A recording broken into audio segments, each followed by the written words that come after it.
Guys, today I'm going to be showing you how to make this gift card, and I'm going to show you how to make this gift card holder in Microsoft PowerPoint. Then we're going to take it in Cricut Design Space and have Cricut to do the precise cutting for us. Okay, um, and this is where we're going to have our little insert right here where we can slide the money right inside of our gift card. Okay, so normally this would be a gift card, but we're going to be putting money on the inside. And what denomination you use is strictly up to you. I'm going to be using denomination 0 because I'm not putting anything in here. This is just for tutorial purposes only.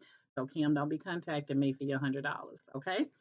All right. So without further ado, I'm going to show you how to make this perfect size little gift card holder or money holder in Microsoft PowerPoint, and then we're going to take it in Cricut Design Space and have Cricut to cut it out for us. All right, so let's get started.